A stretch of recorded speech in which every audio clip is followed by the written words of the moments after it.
منكم بتحية الإسلام. السلام عليكم ورحمة الله وبركاته. Kita mulakan sama-sama membaca kitab Al-Fatihah. A'udzubillahi minasyaitonir rajim. Bismillahirrahmanirrahim. Alhamdulillahi rabbil alamin. Arrahmanir rahim. Maliki yaumiddin. Iyyaka na'budu wa iyyaka nasta'in. Ihdinas siratal mustaqim. Shiratal ladzina an'amta 'alaihim.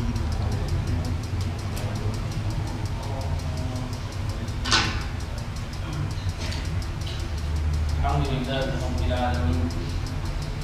Wassalatu wassalam ala imamil muttaqin wa qudwatin nasi ajma'in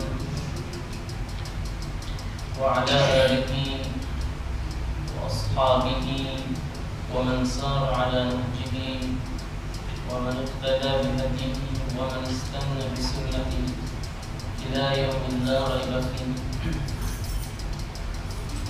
سبحانك لا علم لنا إلا ما علمتنا إنك أنت العليم الحكيم. رب اشرح لي صدري ويسر لي أمري واحلل عقدة من لساني يفقهوا قولي.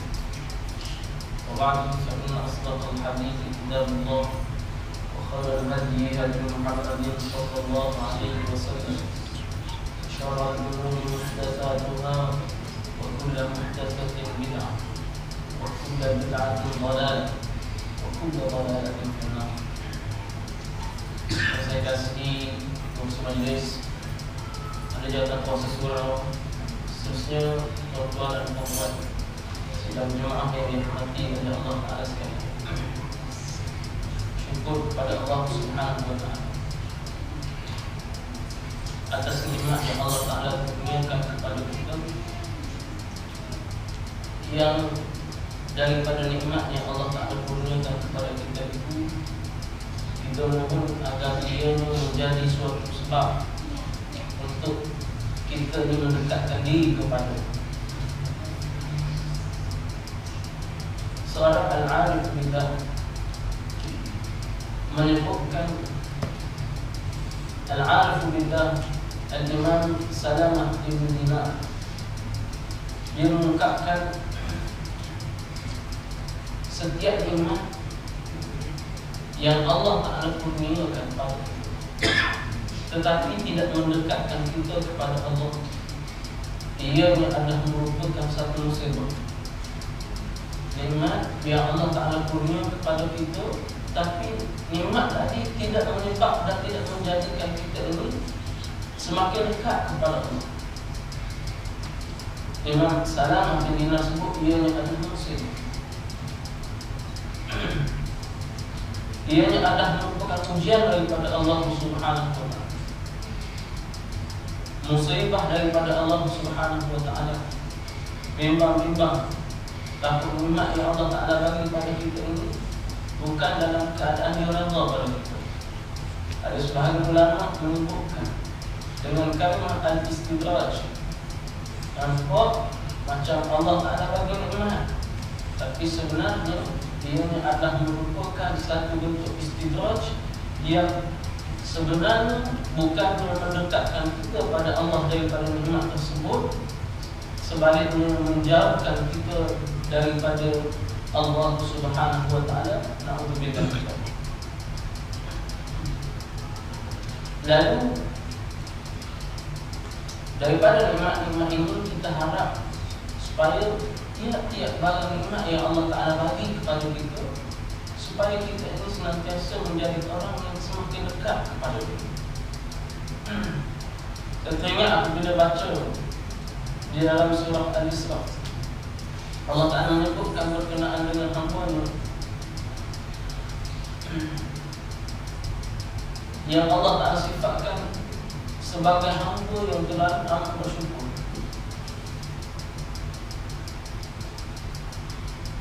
Innahu kana 'abdan syakura. Allah Ta'ala sifatkan kepada Nabi Nuh alaihi salatu wassalam sebagai seorang hamba yang amat bersyukur. Apabila Al-Imam Ibn Katsir rahimahullah Subhanahu wa taala menguraikan ayat ini.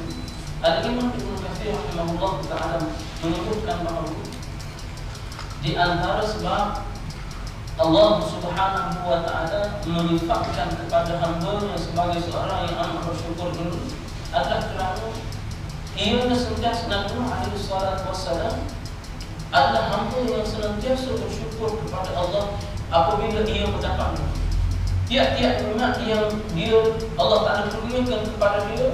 Nabi Nuh alaihi salatu wassalam amat bimbang dan selalu berhati-hati supaya daripada nikmat yang Allah Subhanahu wa taala datangkan kepada dia. Allah Taala datangkan zurriyatan man hamalna ma'nuh, sama ada daripada kalangan zuriat Nuh ataupun segala yang Allah Taala bagi kepada dia. Nabi Nuh alaihi salatu wassalam supaya dia di dalam keadaan senantiasa bersyukur kepada Allah. Sebagaimana riwayat menyebutkan Nabi Nuh dapat satu nikmat lepas daripada seorang dia akan puji Allah, dia akan terus bersyukur kepada Allah, dia akan terus menunjukkan bahawa dia amat syukur kepada Allah. Lepas makan, lepas apa nama, pakai baju, lepas apa sahaja tiap kali dia buat, tiap kali yang dirasa nikmat, dia akan terus syukur pada Allah. Dia akan terus syukur pada Allah, tak kira tiap waktu dan ketika. Demikian Allah Ta'ala menyifatkan kepada Nabi Nuh bahawa dia adalah innahu kana 'abdan syakura. Nuh, sesungguhnya Nuh ini adalah merupakan seorang hamba yang bukan biasa-biasa, tapi ia adalah seorang hamba yang sifatnya terlalu amat bersyukur kepada Allah. Daripada nikmat ini kita ni bukan hanya sekadar dapat nikmat tapi jauh daripada Allah. Kita nak nikmat yang Allah Ta'ala bagi kepada kita. Sama ada nikmat Allah Ta'ala bagi kesenangan kepada kita, Allah Ta'ala bagi rezeki kepada kita, Allah Ta'ala bagi anak pinak kepada kita, Allah Ta'ala bagi rumah yang baik kepada kita, Allah Ta'ala kurniakan apa sahaja kepada kita. Biarlah nikmat tadi menjadikan kita ini orang yang bersyukur kepada dia, dekat kepada dia dengan nikmat yang datang kepada kita. Dan daripada nikmat ini kita nak supaya datang dalam diri kita ini al-khawf, datang dalam diri kita ini sifat yang disebut sebagai al-khawf bil jalil, rasa takut kepada Allah Subhanahu wa taala. Bila bicara soal takut ini, guru kepada Al-Imam Ghazali rahimahullah taala, Al-Faqih Abu Lays, dia menyebutkan beberapa tanda seorang yang takut kepada Allah. Dia menyebutkan bahawa seorang yang beriman itu dia ada pada dia mazhar ataupun ada pada tanda-tanda yang 7.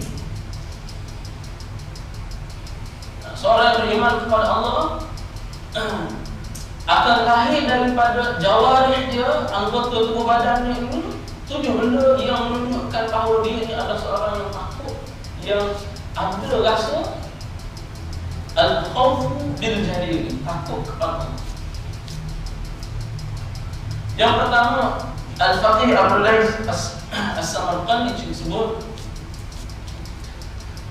lisanuhu fayamna'uhu min al-kadhibi wal-ghibati wan-namimati wal-buhtani wa kalamil fadli wa bija'alihi mashghulan bi dhikrillahi ta'ala wa tilawatil Qur'an wa mudhakiratil ilm. Tanda yang pertama kata Al-Faqih Abu Lays As-Samarqandi, apabila seorang takut kepada Allah, yang pertama akan lahir daripada anggota tubuh badannya ini. Yang pertama, lidah dia. Lidah yang macam mana? Yang menunjukkan takut kepada Allah, lidahnya ini akan tertahan daripada mengungkapkan kata-kata dusta.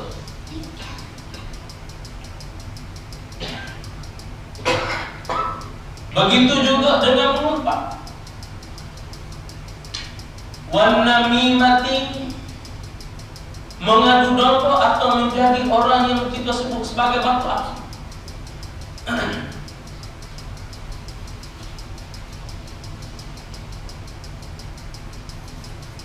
Dan dia juga tidak akan menjadi orang yang mencela manusia lain dan meninggi diri.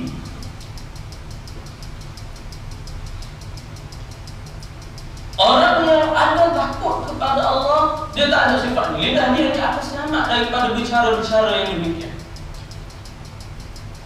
Akan selamat daripada berbohong, berdusta, mengumpat, menjadi batu api, menghina orang. Maknanya ucapan maknanya keluar daripada lidahnya ucapan-ucapan yang membangga diri. Tak akan keluar daripada orang-orang yang takut kepada Allah, yang beriman kepada Allah, akan perkara-perkara ini daripada dia. Sebaliknya orang yang ada khaufun bil jalil, yang ada takut kepada Allah Ta'ala ini, dia akan menjadikan lidah dia ini sibuk, masyghulan bi dzikrillah Ta'ala.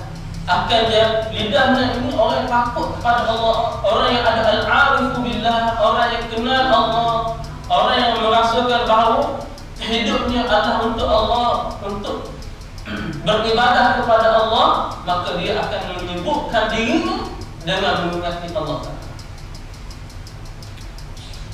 Yang kedua, wa tilawatul Quran. Wa tilawatil Quran, memperbanyakkan pada membaca Al-Quran.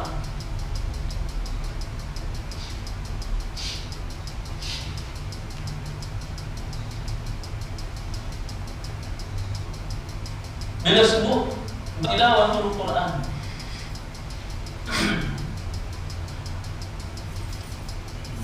saya kadang-kadang rasa kena muhasabah diri.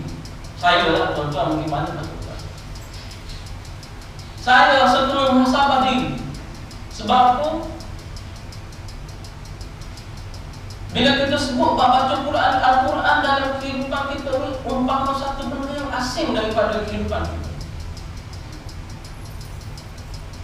Berbeza dengan astro. Astro ni kita balik rumah macam satu benda yang mesti kita buka dalam rumah kita. Nah, kalau balik daripada surau, balik daripada masjid, kita tak buka TV, tak buka astro, rasa macam rasa macam hisap apa lagi.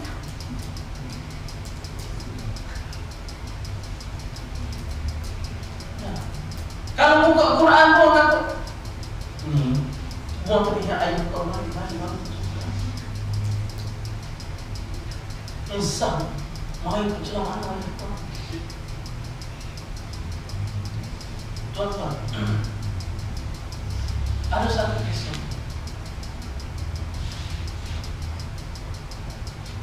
Seorang yang disebut sebagai orang saleh. Dia di antara alimah al-qiraah, imam yang banyak usahanya dan juhud dia pada nak menjaga kalam Allah. Bacaan qiraah, jaga, nanti susun bacaan-bacaan yang melibatkan Al-Quran yang direct punya pelbagai.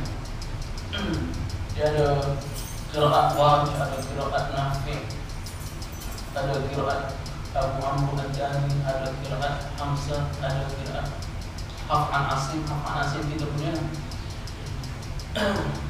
Ada qiraat Hisham. Ada salah seorang daripada umat qiraat ini, satu hari ketika mana hayat dia nak meninggal, ketika mana dia nak wafat, Allah tanya kepada dia. Waktu dia nak meninggal tu, dia menangis. Dia menangis ketika mana dia nak meninggal, ketika mana dia rasa ketika sewaktu dia jenazah, dia menangis. Bila dia menangis, anak murid dia tanya kepada dia, tengok dia menangis, sebut sedang menangis. Pelik melihatkan keadaan dia sedang menangis begitu rupa. Lalu dia tanya kepada dia, kenapa menangis? Anak murid dia tanya kepada dia, kenapa menangis? Dia jawab satu jawapan yang menakjubkan. Dia jawab, saya sepanjang hidup Baru khatam Al-Quran kurang lebih 60,000 kali. Kurang lebih 60,000 kali. Sepanjang hayat nak mati, dekat sampai nak mati, lebih kurang 60,000 kali saja sempat khatam Quran. Saya takut kalau saya mati nanti Allah Ta'ala tanya. Allah Ta'ala akan soal, kenapa 60,000 kali dah khatam? Takut Allah Ta'ala tanya. Allah Ta'ala bersoal, masa yang banyak yang Allah Ta'ala bagi pada kamu buat apa? Oh, saya rasa marah 60,000 kali. Dia 60,000 kali tu nangis. Takut sebab apa? Takut Allah Ta'ala tanya. Takut bisa di akhirat nanti panjang banyak.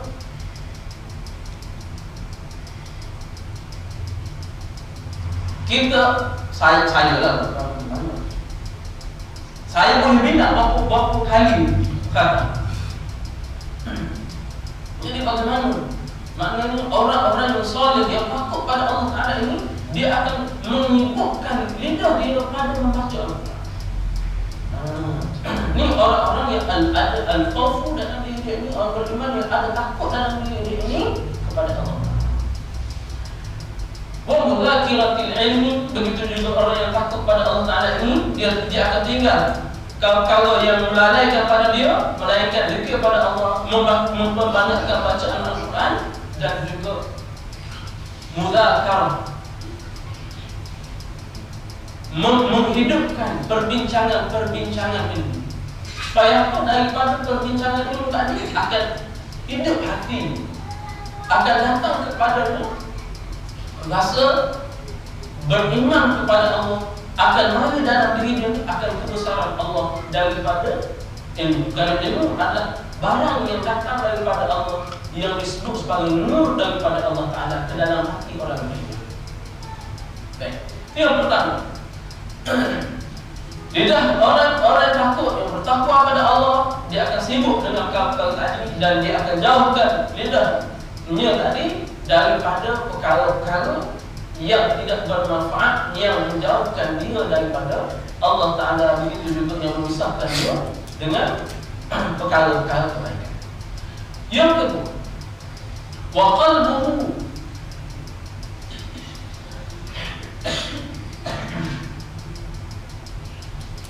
fayukhriju minhu al-adawata wal-buhtan wa hasad al-ikhwan, lianna al-hasad yamhu al-hasanat, kama qala sallallahu alaihi wasallam, al-hasad ya'kulu al-hasanat kama ta'kulu naru al-hatab. Wa'lam anna al-hasada min al-amrad al-'azimati fi al-qulub, wa la tadawa amrad al-qulub illa bil-'ilmi wal-'amal. Yang kedua,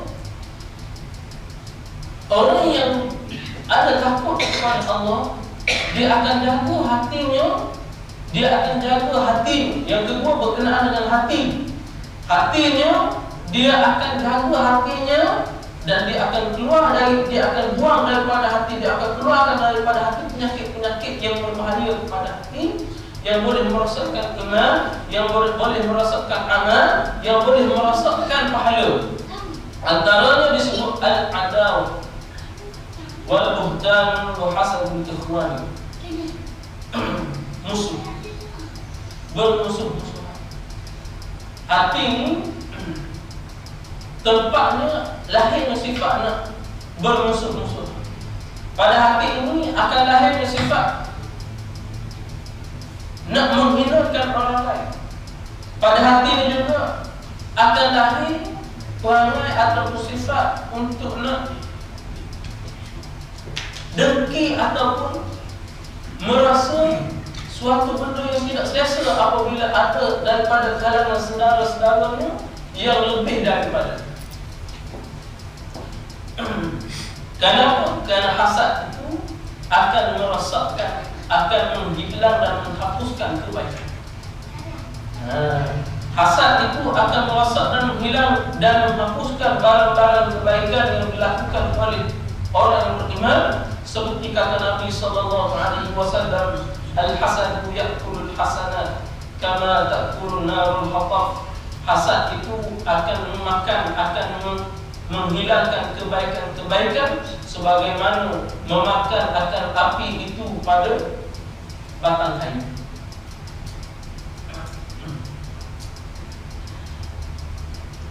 Kata Imam Abdul As-Samarqandi, hati ini kalau tidak diselamatkan dengan tidak diselamatkan daripada penyakit hasad tadi, boleh menjadi penyakit yang bahaya dan susah nak diobat melainkan dengan ilmu dan juga amal kepada Allah.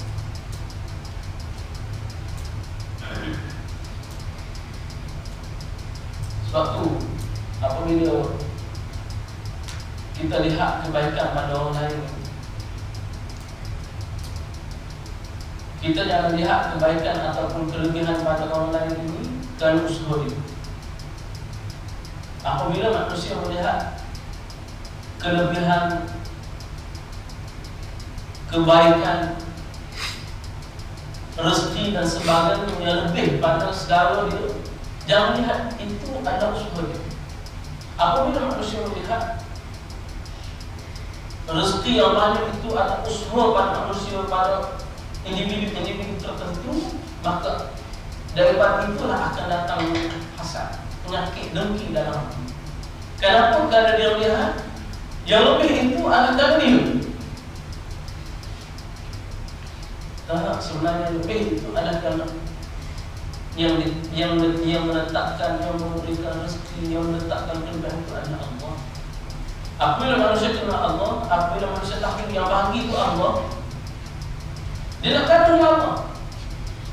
Orang yang beriman, dia akan merasa bahagia. Sebab apa? Ianya adalah ketetapan Allah.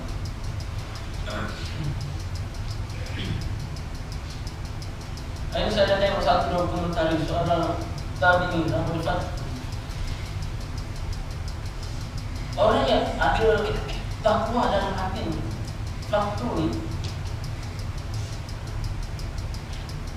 dia miskin. Dia miskin, tapi dia tidak merasakan bahawa miskin dia itu ada satu benda yang menyebabkan jauh daripada Allah. Dia lihat orang yang lebih kaya sekarang, dia tidak ada rasa dengki. Sebab dia lihat bahawa segalanya adalah daripada Allah. Lihat bahawa benda yang berlaku ini tidak akan berlaku melainkan dengan ada izin dan kehendak daripada Allah. Dengan izin daripada Allah, dengan perkenan daripada Allah, maka berlakulah yang betul.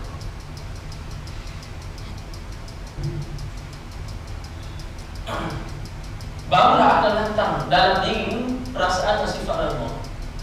Bila ada redha, maka redha itulah yang akan menyelamatkan hati kita daripada perasaan dengki, penyakit. Ini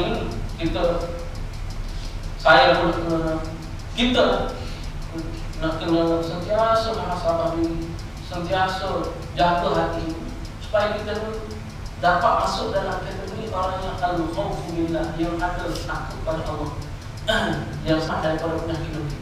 Bapa mudah sangat takut, mudah sangat.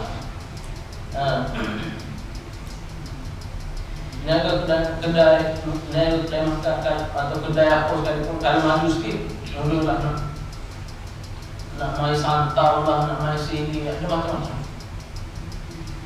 Keluarga saya buka kedai runcit pun, kedai runcit. Dia bagi hantar nak si pakai apa nama, lembu mayat, tabu lembu mayat, macam-macam perangai manusia. Dan dengki pasal sebab apa? Sebab tidak ada reda. Nampak maju sikit, mari dalam hati, kalau boleh Allah tak mana nak supaya perniagaan yang maju tadi bungkus. Dia boleh buat, macam-macam dia buat. Tapi bila mana Allah Ta'ala nak bagi rezeki, tak ada siapa yang boleh. Tak ada siapa yang boleh. Tak ada siapa yang boleh hadang bila mana Allah Ta'ala nak bagi rezeki. Alhamdulillah. Walaupun dia buat macam mana, dia usaha bagaimana pun, Allah bila mana Allah Ta'ala bagi rezeki, kita ambil juga orang. Ini di antara benda yang perlu kita iman baik-baik. Batu Nabi SAW tiap kali lepas kita semayang, Nabi ajar antara benda sunnah yang Nabi ajar lepas pada kita semayang, kita baca doa. Doa lepas pada semayang atau doa atau zikir lepas pada semayang, kita baca Allahumma la mani'a lima a'taita wa la mu'tiya lima mana'ta wa la yanfa'u dzal jaddi minkal jadd. Ini tiap-tiap daripada semayang kita baca. Ini di antara sunnah Nabi, kita baca zikir. Allahumma la mani'a lima a'taita. Ya Allah, tidak ada seorang pun yang boleh menjadi penghalang. Yang boleh nak menghalang orang, maknanya nak menghalang rezeki bila mana engkau nak bagi. Pada apa yang kau nak bagi, pada apa yang kau nak beri, tak ada. Bila mana kau nak bagi, tidak ada yang boleh menghalang. Tak ada yang boleh nak suka, tak ada yang boleh nak halang. Wala mu'tiya lima mana, dan tidak ada orang yang boleh ditolong lagi apabila Allah Ta'ala nak halang, apabila Allah Ta'ala nak cabut, apabila Allah Ta'ala tak bagi, tak ada orang yang boleh tolong lagi. Wala mu'tiya lima mana'ta wala yanfa'u dzal jaddi minkal jadd, dan tidak ada seorang pun yang boleh bagi manfaat melainkan manfaat itu datang daripada Allah. Tak ada orang boleh bagi. Walaupun orang tu hartanya banyak, walaupun orang tu duit dalam akaunnya banyak, mesti akaun tu banyak, walaupun orang tu banyak duit, walaupun orang tu kuasa banyak, walaupun orang tu ada kuasa, tak ada, tidak boleh bagi manfaat bahkan sedikit pun apabila Allah Ta'ala tak bagi. Tidak boleh. Ini di antara benda yang kita perlu iman baik-baik, kita perlu jaga baik-baik, dan kita baca tiap-tiap kali lepas semayang. Kenapa Nabi baca? Nabi ajar pada kita supaya baca tiap kali lepas semayang. Mengapa kita kena baca? Nabi Sunnah Nabi ajar pada kita supaya baca tiap kali lepas daripada kita semayang, supaya mari yakin dalam diri. Mari kita masuk benda yang kita sebut, kita ulang-ulang sebut sekarang ni, dia akan masuk dalam, meresap dalam, dia akan masuk. Dia akan masuk dalam hati ni. Maknanya mari dia letak dalam hati, dia masuk dan dia lekat dalam hati. Benda yang kita sebut acak dan ulang-ulang kali, dia akan masuk dalam. Sebab tu Nabi ajar tiap kali lepas pada semayang kita kena baca zikir supaya masuk dalam, masuk Allah Ta'ala, masuk benda tadi, supaya lekat dalam hati kita ni bahawa yang bagi rezeki ni Allah, yang bagi manfaat pada hidup kita ni Allah, bukan manusia, bukan harta, bukan sekian makhluk, bukan sekian manusia. Yang bagi rezeki, yang bagi harta, yang bagi manfaat Allah. Barulah kita kena ulang. Begitu juga anak kita kena hafal Quran, dia akan ulang. Nanti dia akan jadi ingat sekarang masuk. Dia panggil masuk dalam minda tak sedar. Lepas tu anak kita kalau yang hafal Quran tu, dia baca dalam keadaan tak sedar, boleh baca. Sebab apa benda tadi masuk dalam situ, masuk dalam ingatan. Dia panggil sebagai ingatan atau ingatan.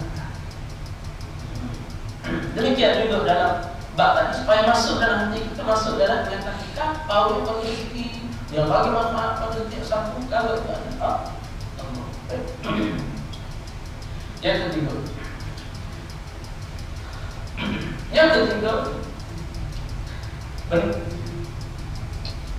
alamat atau tanda yang menunjukkan seseorang yang beriman itu takut kepada Allah. Yang ketiga adalah pada pandangan mata.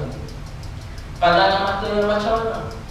Nadharuhu fala yanzuru ila al-haram min al-akli wash-shurbi wal-kiswati wa ghayriha, wala ila ad-dunya bir-raghbati, bal yakun nadharuhu ala wajhi al-i'tibar, wala yanzuru ila ma la yahillu lahu, kama qala كما قال صلى الله عليه وسلم من ملأ عينيه من الحرام ملأ الله تعالى يوم القيامة عينيه من النار.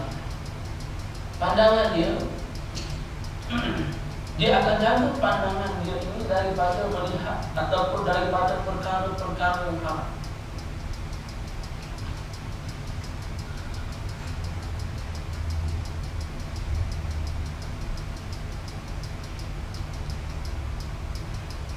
Dia akan jaga pandangan mata dia ini daripada melihat benda-benda yang boleh merosakkan.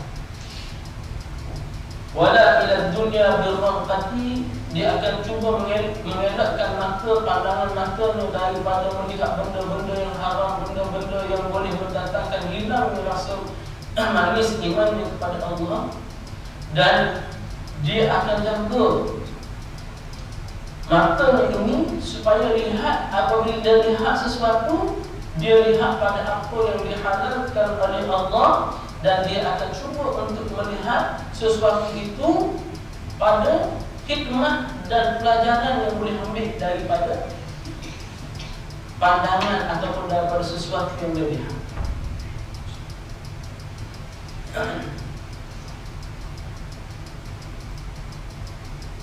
Daripada pandangan ini, dia boleh datang iman kepada Allah. Dan daripada pandangan juga, dia boleh menyebabkan rasa iman kepada Allah. Apabila manusia selalu, apabila manusia biasa melihat akan perkara-perkara yang haram, maka hilang halawatul iman, hilang manis iman dalam diri dia.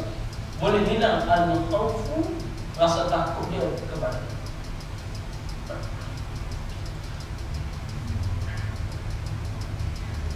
Nabi SAW bersabda, barang siapa yang memenuhkan pada dua matanya daripada perkara yang haram, maka Allah Ta'ala akan memenuhkan matanya di hari akhirat nanti dengan api neraka.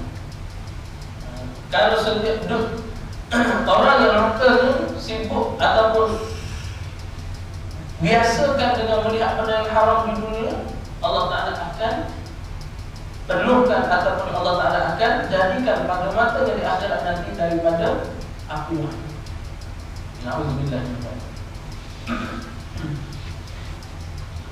Baik, yang keempat, yang ketiga tadi. Yang keempat, warabiu batnuhu fala yudkhila batnuhu haraman fa innaha ithmun kabir. Kama qala sallallahu alaihi wasallam, idza waqa'at luqmatun min al-haram fi batni ibni adam la'anahu kullu malakin fil ardi was sama'i ma yamat tilka al-luqmah fi batnihi wa imma ta'ala tilka al-halah fa ma'wahu jahannam. Yang keempat, perutnya. Orang yang ada takutnya kepada Allah, dia akan sentiasa jaga perut dia ini supaya perut dia ini tidak dimasukkan dengan benda-benda ataupun perkara-perkara ataupun daripada bahagian makanan yang haram. Kenapa? Kerana ianya adalah merupakan dosa yang besar. Merupakan bahagian daripada dosa yang besar. Dan sabda Nabi SAW seperti yang disebutkan oleh Imam Al-Faqih Abu Layth ini, dia sebut bahawa Nabi SAW bersabda, apabila masuk satu luqmah, satu cubit daripada satu bahagian daripada benda yang haram dalam perut anak Adam, maka malaikat yang ada sekalian, malaikat yang ada di langit dan di bumi akan melaknatnya sehingga madam selagi mana benda tadi, luqmah, cubit, bahagian potongan daripada makanan tadi masih berada dalam perut. Allah kenal. Maknanya makan benda haram ni, selagi mana benda yang dimakan daripada bahagian haram tadi ada dalam perut dia, maka malaikat yang ada di seluruh sekalian malaikat yang ada di langit dan juga di bumi akan sentiasa melaknat dia. Allah bagaimana laknat para malaikat ni, Allahu Akbar. Maknanya Dan ulama menyebutkan laknat itu benda yang menjauhkan kita daripada selama benda yang haram tak tabu, malaikat sentiasa dengan maknanya anak kita menyebabkan kita jauh, makin jauh orang yang perut dia penuh dengan benda yang haram, makin jauh daripada Allah Subhanahu wa ta'ala. Lagi mana ada potongan makanan yang bahagian daripada haram dalam perut tadi, lagi itulah malaikat akan terus melaknat. Wa imma ta'ala tilka al-halah, kalau sekiranya dia mati pada keadaan yang demikian, famakwa jahannam, maka tempatnya adalah neraka Allah. Jadi orang yang ada khauf dia pada Allah, dia akan jaga bahagian daripada barang yang dia makan, sama ada dia ataupun ahli keluarga dia akan jaga supaya makanan tadi bukan daripada dunia haram. Walaupun sama ada dia haram dari sudut aini atau makna, dari sudut yang jelas ataupun dari sudut yang tersembunyi. Maknawi maknanya sumber, ataupun kita sebut ya ain, maknanya pada zat dia, zat tu contohnya benda yang haram yang jelas tu kita tahulah maknanya. Kalau arak haram, kalau khinzir haram, kalau binatang-binatang yang tak boleh makan tu maknanya kita tahu dah tu haram. Tu kita panggil sebagai zat. Riba haram, kita tahu dah tu haram. Yang maknawi ni ain dia bendanya halal, tapi nak mendapatkan maknanya yang tersirat pada benda ni.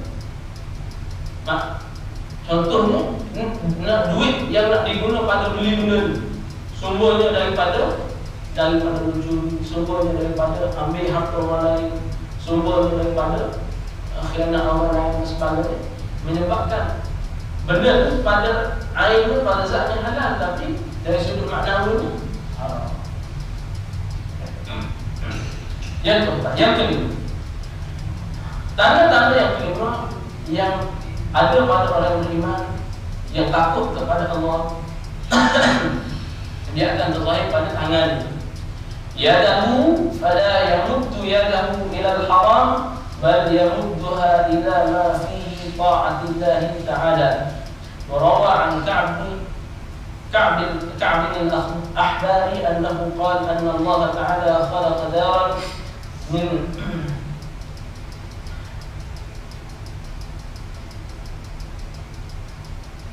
من زر جدة خضراء فيها 70,000 دار، في كل دار 70,000 بيت لا ينزلها إلا رجل يعرض عليه الحرام فيترك من مخافة الله تعالى.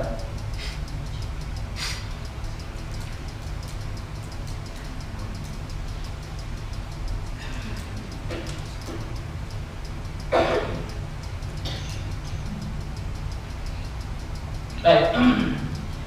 Tanda yang kelima, dia akan zahir pada orang yang takut dan beriman kepada Allah. Padanya ada tangan yang dia akan jaga tangan ini supaya tangan ini tidak melakukan atau tidak tergerak untuk melakukan perkara-perkara yang haram. Bahkan dia akan jaga tangan ini supaya tangan ini sentiasa dimanfaatkan untuk perkara-perkara yang taat kepada Allah.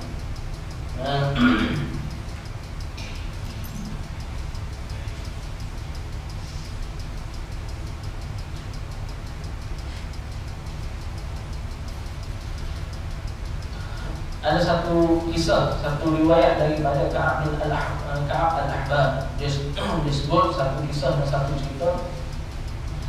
Sesungguhnya Allah Ta'ala ni menciptakan satu tempat, satu rumah daripada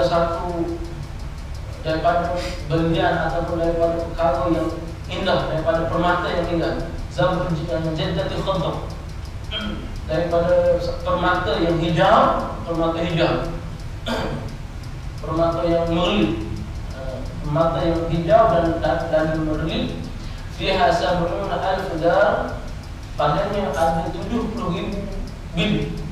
Dalam gunung tadi ada 70.000 bilik, dan setiap fi kulli dar sab'una alf bait. Dalam satu dar itu ada, dalam setiap bilik itu ada 70.000 gunung dulu. Macam besar, kita tak tahu gambar keadaan besar. La yanziluha illa rajulun, dan gunung ini tidak akan diturunkan atau dianugerahkan kepada lelaki yang apabila lelaki ini dihampa ataupun terhidang padanya perkara-perkara yang haram, maka dia akan meninggalkan perkara-perkara yang haram tadi. Kenapa? Kerana takut kepada Allah Ta'ala. Ini nak cerita Ka'ab al-Ahbar bagi tahu, dia nak cerita bahawa Allah besarnya ganjaran yang Allah Ta'ala nak sediakan kepada orang yang jaga tangan dia, jaga badan dia ini untuk takut kepada Allah, lindungi, mana jaga diri dia daripada benda-benda yang haram ini, sehingga diceritakan bahawa Allah Ta'ala akan Allah Ta'ala telah sediakan, Allah Ta'ala telah jadikan satu tempat, satu dahan yang besar, yang pada yang Allah Ta'ala ciptakan daripada permata yang hijau yang cantik murni. Permata yang mahal ni kebanyakan warna hijau, saya tak tahu mahal-mahal dalam surga banyak sebut. Bila sebut permata dia kaitkan dengan warna hijau. Dia Tuan-tuan tengok tak? Yang bagus bila masuk bulan Ramadan awal dibuka, dia ada satu menara jam. Bila masuk bulan Ramadan awal dia pancar laser. Dia pancar daripada menara jam ke langit. Warna hijau, lawa. Lawa sangat. Warna hijau tu dipancar ke langit. Nampak nampak hebat sangat warna hijau. Dia warna laser hijau. Lawa sangat. Bayangkan dia pun lawa, bayangkan bagaimana keadaan permata dalam syurga yang Allah Ta'ala sedia, yang Allah Ta'ala cipta, yang Allah Ta'ala bagi pada hamba-hamba yang beriman. Itu pun kita nampak lawa cantik warna. Dalam syurga nanti lawa cantik lagi. Dan dia jalan dalam syurga ni, kalau mata biru jalan, biasa sebut mata hijau. Orang tak ada. Yang lain biasa ni permata hijau. Jadi cantik, memang tak ada bayar. Cantik macam mana tak ada bayar? Sebab padanya dalam satu data ada 70.000 bilik yang lain. Dan pada tiap-tiap bilik itu pula ada 70.000 rumah pula. Besar terus, tak ada bayar. Maknanya Allah Ta'ala bagi pada siapa? Allah Ta'ala nak bagi pada orang yang apabila terhidang pada dia, apabila datang pada diri haram, dia tinggalkan haram tadi. Walaupun benda haram tadi besar, walaupun benda haram tadi bermakna, walaupun benda haram tadi itu besar jumlah dan nilainya, dia tinggalkan. Kenapa? Orang yang macam ini, dia akan Allah Ta'ala perlukan ganjaran besar tadi. Dia tinggalkan benda haram tadi kerana dia takut kepada Allah Ta'ala besar dan yang kelima, yang keenam, qadamahu fala yamshi fi ma'siyatillah bal yamshi fi ta'atihi wa ridahu wa ila suhbatil ulama'i was sulaha. Yang keenam, kaki. Pada kaki orang yang takut kepada Allah, orang yang ada iman dia kepada Allah, yang takut kepada Allah Ta'ala ini, dia akan jaga kakinya daripada berjalan ke tempat-tempat maksiat. Kalau nak pergi pun tempat tadi, dia akan hati-hati supaya dia tidak masuk dalam tempat maksiat. Bahkan dia akan jaga kaki dia ini supaya kaki dia berjalan ke tempat-tempat yang boleh membawa kepada ketaatan kepada Allah, boleh mendatangkan keredaan Allah Ta'ala padanya, dan dia akan menjaga supaya kaki dia ini banyak pergi ke tempat-tempat yang ada di para alim ulama untuk dia berdampingan dengan para alim ulama. Begitu juga dengan orang-orang yang saleh. Orang baik ini dia akan kawan yang ramai. Itu sunnah dia. Jadi kita sumpah dengan ulama, sumpah ataupun berdampingan dengan ulama, berdampingan dengan orang-orang yang baik ini, insya Allah akan menjadikan kita ini jauh ataupun ada bahagian daripada takut kepada Allah Subhanahu wa taala pada anggota kaki. Yang keenam, yang ketujuh, ta'atuhu wa yaj'alu ta'atuhu khalisah liwajhillah, khalisatan liwajhillah ta'ala wa yakhafu min ar-riya'i wal nifaqi fa idza fa'ala dhalika fa huwa min alladhina qala Allah ta'ala fi haqqihim wal akhiratu 'inda rabbika lil muttaqin. Yang ketujuh,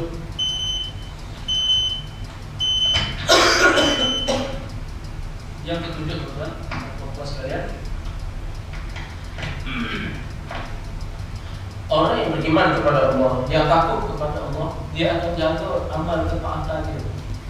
Dia akan jaga amal kebaikan dia, amal soleh dia ini, ketaatan kepada Allah Taala ini. Daripada penyakit riya, dia akan jaga amal soleh dia ini daripada nifaq. Dia jaga daripada amal soleh, riya, nifaq dan sebagainya itu supaya dia khalis, supaya amal tadi jadi ikhlas betul-betul kerana Allah.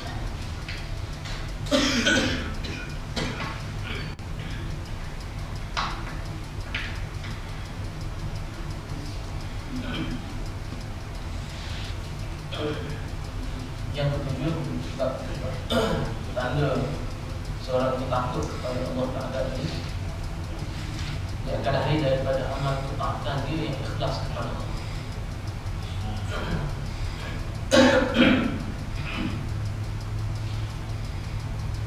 Bab ikhlas ni kita tak boleh nak cerita ke orang. Bagaimana ikhlas tu kita kata. Bagaimana amal yang kita buat tadi, adakah ia kerana Allah? Adakah ia adalah kerana kita ni dalam kitab disebut kerana kita ni ar-riya, ada padanya riya, wan nifaq, ada padanya penyakit hati yang disebut sebagai nifaq. Riya dan nifaq ini barang yang manusia lain tidak boleh hukum. Riya dan nifaq ini barang yang manusia lain tak boleh nak kata kamu riya, kamu nifaq. Kenapa riya dan nifaq ini mampir dalam hati? Siapa yang tahu riya dan nifaq itu ada? Si pelaku, kita. Orang yang beriman, kita dalam sama dalam hati kita ada riya ataupun ada nifaq, kita saja. Kita buat kerana Allah atau tidak, kita saja. Maka orang yang ada takut kepada Allah, orang yang beriman dan takut kepada Allah Ta'ala ini, dia akan jaga amal dia, supaya amal dia tadi tidak rosak, supaya amal tadi dia lakukan kerana Allah liwajhillah Ta'ala, dan dia lakukan kerana yakin bahawa akan ada hari akhirat yang tempat ni Allah Ta'ala akan jadikan dia sebagai tempat yang akan ibadah kepadanya orang-orang yang bertakwa. Jadi yang ketujuh, amal itu mestilah khalisatan liwajhillah, mestilah khalis, suci, tulus, tertapis hanya kerana Allah Ta'ala.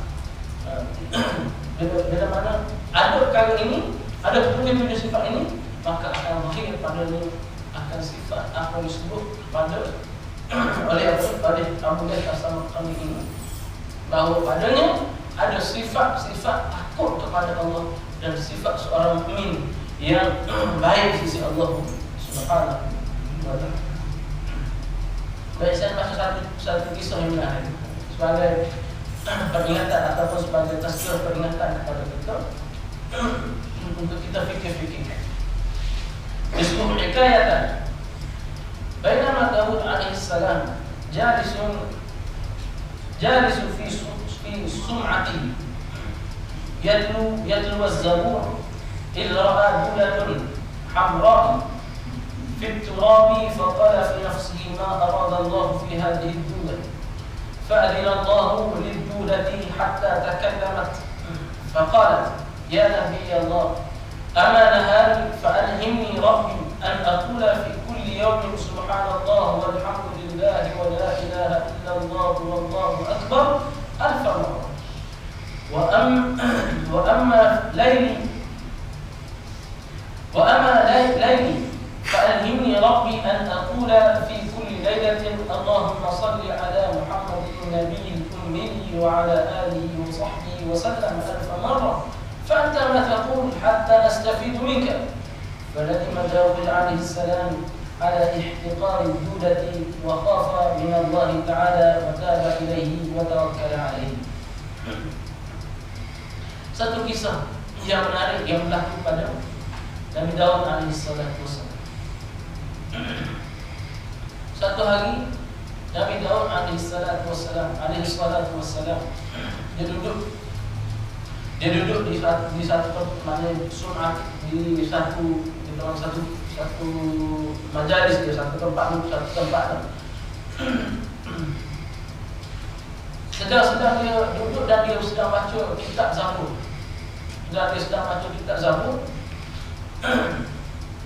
Lalu dia lihat kepada seekor ulat kecil yang warna merah. Ulat kecil yang warna merah. Dudatul hamra. Ulat kecil yang warna merah. Dia duduk dalam tanah. Dia terlihat ulat kecil yang warna merah duduk dalam tanah. Lalu dia perintah dalam hati dia. Faqala fi nafsihi, dia perintah dalam hati dia, disebut dalam hati dia. Ma'aradallahu fi hadhihi dunya. Allah Ta'ala nak buat. Dan nak ulat tu. Dia perintah, dia tertanya dalam hati. Allah Ta'ala nak buat apa dengan ulat tu. Ulat nak buat apa Allah Ta'ala. Ma'aradallahu, apa yang Allah Ta'ala mahu daripada ulat tu. Lalu Allah Ta'ala izinkan, Allah Ta'ala berikan keizinan kepada ulat tadi untuk berkata-kata. Nabi Daud dan anaknya Nabi Sulaiman, di antara Nabi yang Allah Ta'ala kurniakan kelebihan, dia dapat memahami bahasa makhluk yang lain, memahami bahasa binatang. Nabi Sulaiman alaihissalam ini boleh bicara dengan binatang, boleh bicara dengan jin sebagainya. Putri dengan Muhammad SAW. Lalu ulat tadi dia sebut kepada Nabi Sulaiman, Nabi Daud ini. Allah Ta'ala izinkan pada dia bercakap dan dia bercakap dan dia berkata-kata kepada Nabi Daud. Dia kata, ya Rabbi Allah, wahai Nabi Allah, amana hali fa'alhimni Rabbi an aqula fi kulli yawm. Tuhan, aku izinkan, Tuhan aku bagi ilham kepada aku pada setiap waktu siang untuk aku ucap kepada Allah, untuk aku melafazkan pada tiap-tiap hariku subhanallah walhamdulillah wa la ilaha illallah wallahu akbar 1000 kali. Ulat ni kata, aku pada tiap hari Allah Ta'ala ilhamkan bagiku pada setiap siang akan aku sebut, akan aku ucap subhanallah walhamdulillah wa la ilaha illallah wallahu akbar 1000 kali. Ini ulat ni. Kita manusia ni kalau tak boleh 1000 kali itu pada ulat. Ulat kecil, dudatul hamra, ulat kecil yang warna merah. Dia kata, tiap siang hariku akan aku ucap subhanallah walhamdulillah wa la ilaha illallah wallahu akbar 1000 kali. Wa amma layli fa'alhimni rabbi an aqula fi kulli laylatin Allahumma salli ala Muhammadin nabiyil ummi wa ala alihi wa sahbihi wa sallam. Pada setiap malam pula, kata ulat ini, Allah Ta'ala ilhamkan kepada aku supaya aku ucap pada setiap malam selawat pada Nabi. Allahumma salli ala Muhammadin nabiyil ummi wa ala alihi wa sahbihi wa sallam. 1000 kali. Allahu Akbar. Siangnya subhanallah walhamdulillah wa la ilaha illallah wallahu akbar 1000 kali. Malamnya selawat kepada Nabi 1000 kali. Subhanallah. Ulat bertanya kepada Nabi Daud alaihissalam, fa anta ma taqul hatta astafid minka. Ulat bertanya kepada Nabi Daud, kamu pula apa yang kamu ucap sehingga aku boleh ambil manfaat daripada kamu. Nabi Daud, فندم داود عليه الصلاة والسلام على احتقار الجودة. Nabi Daud ni main dasar besar dan malu. Tadi dia hina pula. Dia hina pula tadi. Pula kecil apa Tuhan nak daripada budak macam ni. Rupa-rupanya ulat tadi zikirnya lebih banyak kepada Allah. Zikirnya lebih banyak dan selawatnya kepada Nabi lebih banyak kepada Allah Ta'ala berbanding dengan Nabi Daud alaihissalam. Nabi Daud bersedih menyesal dia, rasa hina dia pada binatang tadi. Kita pun rasa Allah. Macam mana tu? Kita macam mana tu? Allah boleh ke 1000 kali, panjang hari boleh ke 1000 kali kita berselawat pada Nabi sepanjang hari. Rasa macam kita kena rasa malu pada makhluk-makhluk Allah Ta'ala ni. Semua pada kenapa semua kadang-kadang kita spray semua tu. Tengok semua celaka dia semua masuk dalam air tu. Sia-sia dia buat air bejak-bejak ni dia masuk kulit. Spray kan. Habis semua tu. Buah dia tu. Rupa-rupa dia semua tu. Zikir tasbihnya kepada Allah lebih banyak daripada mereka pula ni Allah Ta'ala datangkan untuk nak didik Nabi Allah Daud alaihissalam, sehingga Nabi Allah Daud ni merasa malu, rasa menyesal dalam hati dia. Tadi dia pandang hina pada ulat tadi, ulat tu lebih mulia dan lebih banyak ingatan kepada Allah, lebih banyak selawat kepada Nabi SAW. Daud ini menyesal atas apa yang dia buat dan atas apa yang disebut oleh Hud tadi menyebabkan dia merasa menyesal. Wa khafa min Allah Ta'ala wa taba ilaihi wa tawakkala alaihi. Nabi Daud alaihissalam mari datang dan dia merasa malu dan juga malu rasa dalam diri dia untuk takut kepada Allah, bertaubat kepada Allah dan bertawakal kepada Allah Subhanahu wa Ta'ala. Mudah-mudahan saya sekarang dulu tuan ada soalan, ada kemudian badan insya-Allah. Insya-Allah Ta'ala tengah rezeki dah tengah selawat akan saya berikan. Mudah-mudahan insya-Allah ada kali yang insya-Allah bermanfaat untuk kita tambahkan takwa dan takut kita kepada Allah Subhanahu wa Ta'ala. Mudah-mudahan Allah Ta'ala kita sepatutnya kita berkenan dengan amal.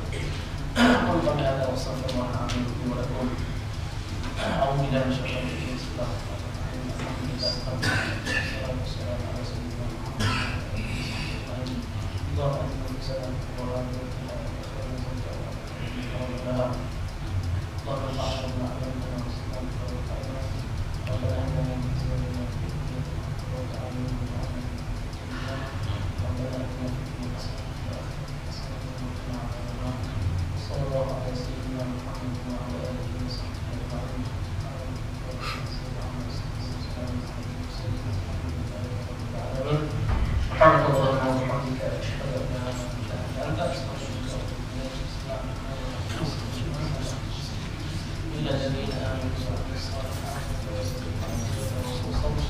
Assalamualaikum warahmatullahi wabarakatuh.